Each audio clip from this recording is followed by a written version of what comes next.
Assalamualaikum warahmatullahi wabarakatuh. Pada kesempatan ini, saya akan membahas terkait dengan pengantar ekonomi mikro.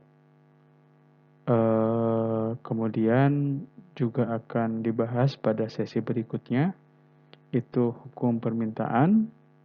Kemudian sesi berikutnya adalah hukum penawaran. Dan sesi berikutnya adalah keseimbangan antara permintaan dan penawaran. Ya, baik, kita mulai saja.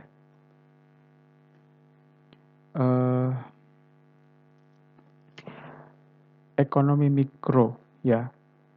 Ekonomi mikro itu adalah cabang ilmu ekonomi yang mempelajari perilaku individu, rumah tangga, dan perusahaan dalam membuat keputusan tentang alokasi sumber daya yang terbatas.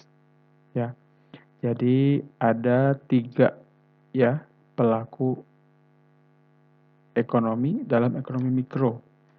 Yang pertama adalah individu, ya, kemudian rumah tangga, dan yang ketiga adalah perusahaan, ya. Nah, jelas ini berbeda ya dengan ekonomi makro yang berfokus pada ekonomi secara keseluruhan. Untuk ekonomi mikro itu penjelasannya itu ruang lingkupnya yang cukup sempit, ya. Jadi hanya melihat perilaku masyarakat, perilaku individu, perilaku rumah tangga, dan juga perilaku perusahaan.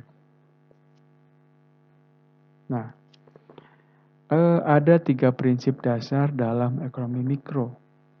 Yang pertama adalah kelangkaan, yang kedua adalah biaya oportunitas atau sering kita sebut dengan opportunity cost, ya. Dan yang ketiga adalah pilihan rasional, ya. Prinsip yang pertama yaitu kelangkaan, ya. Di mana prinsip ini berbunyi bahwa sumber daya di dunia ini terbatas, sementara keinginan manusia itu tidak terbatas, ya. Jadi ketika sumber daya yang terbatas ini dipertemukan dengan keinginan manusia yang sangat tidak terbatas, maka muncul kelangkaan, ya. Oleh karena itu, di sini kita dalam ekonomi mikro itu harus membuat pilihan tentang cara menggunakan sumber daya yang terbatas ini, ya. Jadi harus membuat keputusan bijak yang menciptakan kepuasan maksimum, ya. Nah, itu. Kemudian yang kedua adalah opportunity cost atau biaya oportunitas. Apa itu biaya oportunitas, ya? Jadi biaya oportunitas adalah setiap pilihan yang kita buat itu memiliki biaya oportunitas, ya, yaitu nilai dari pilihan terbaik berikutnya yang harus kita korbankan, ya. Jadi apabila kita memiliki atau memutuskan satu keputusan, itu pasti ada yang kita korbankan, ya. Yang kita korbankan itu adalah biaya oportunitas, ya, atau opportunity cost-nya, ya. Misalkan di sini kita ingin nonton film, ya. Lalu biaya oportunitasnya apa? Atau opportunity cost-nya apa? Di sini contohnya adalah kalau misalkan kita nonton film, itu kita tidak belajar. Kalau misalkan kita nonton film, kita tidak bermain Mobile Legend, ya.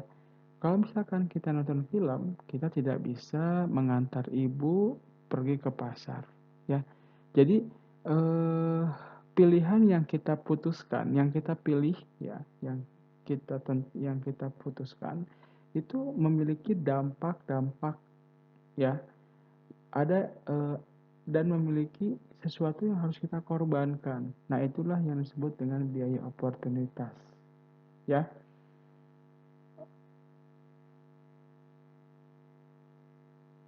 Nah, karena kita tidak belajar, nah ini lebih lagi ya, karena kita tidak belajar karena kita menonton film, maka eh, potensi kita dapat nilai baik itu kita hilang, ya, kita hilangkan, ya. Nah, kemudian yang terakhir adalah pilihan rasional, ya. Eh, Individu dan perusahaan itu diasumsikan mempunyai atau membuat pilihan yang rasional, yaitu pilihan yang memaksimalkan manfaat dan meminimalkan biaya. Ya, jadi itu adalah 3 prinsip dasar ekonomi mikro. Kemudian, konsep penting dalam ekonomi mikro, ya, apalagi terkait dengan permintaan dan penawaran. Jadi ada 3 nih. Ada permintaan, ada penawaran, dan ada interaksi antara permintaan dan penawaran. Ya.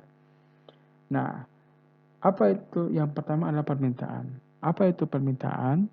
Permintaan adalah jumlah barang atau jasa yang ingin dan mampu dibeli oleh konsumen pada berbagai tingkat harga. Ya.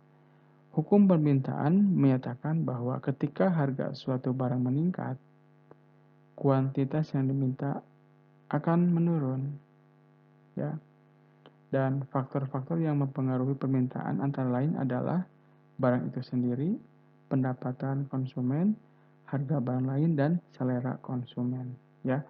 Jadi permintaan itu adalah kuantitas barang yang siap dibeli oleh masyarakat pada tingkat harga tertentu. Jadi kalau misalkan suatu barang A itu harganya 100.000, maka diramalkan bahwa barang itu siap dibeli oleh 100 orang, ya. Kemudian kita naikkan harganya menjadi 120.000. Maka itu akan menurunkan permintaan. Misalkan penurunannya menjadi 70 unit, ya, seperti itu. Jadi berapa sih jumlah yang jumlah masyarakat yang ingin dan mampu membeli suatu barang pada tingkat harga tertentu. Nah, jadi itu terkait dengan perilaku konsumen, ya. Jadi semakin mahal, maka semakin orang itu akan kabur, ya, akan menghindarinya. Kemudian yang kedua adalah penawaran. Penawaran adalah jumlah barang atau jasa yang ingin dan mampu dijual oleh produsen pada berbagai tingkat harga, ya. Jadi maksudnya adalah apa?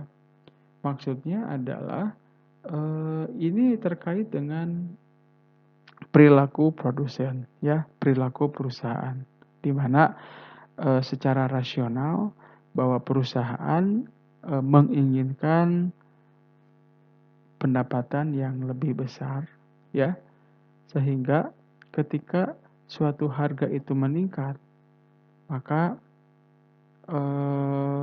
penawaran pun juga akan ikut meningkat, ya. Produsen itu akan lebih banyak menawarkan barang dan jasa, ya. Nah, bagaimana hukum penawaran? Hukum penawaran berkebalikan dengan hukum permintaan. Kalau hukum penawaran itu dia berhubungan positif, ya, antara jumlah barang dan harga barang. Jadi semakin harga suatu barang itu meningkat, maka kuantitas barang yang ditawarkan oleh perusahaan juga akan ikut meningkat. Kenapa?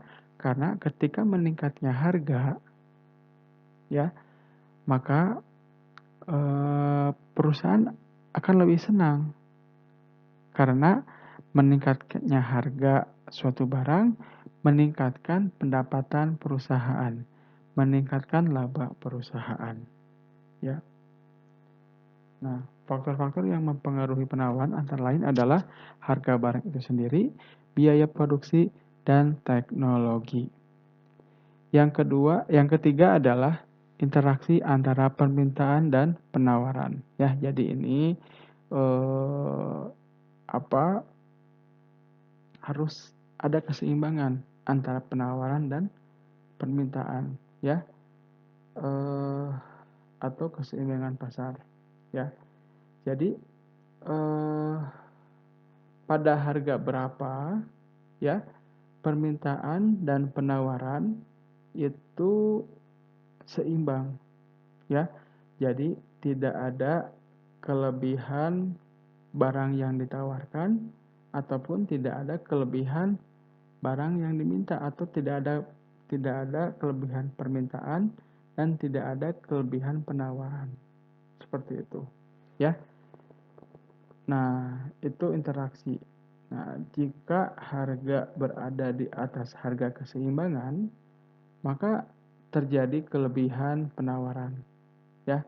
Jadi misalkan harga dinaikkan atau maaf, jika harga berada di harga keseimbangan, maka akan terjadi surplus penawaran. Kemudian jika harga berada di bawah keseimbangan, maka akan terjadi kelebihan permintaan, ya. Seperti itu. Jadi untuk yang pertama, sesi pertama itu kita sudahi dulu, ya. Kita akan ke sesi berikutnya di video berikutnya. Terima kasih. Assalamualaikum warahmatullahi wabarakatuh.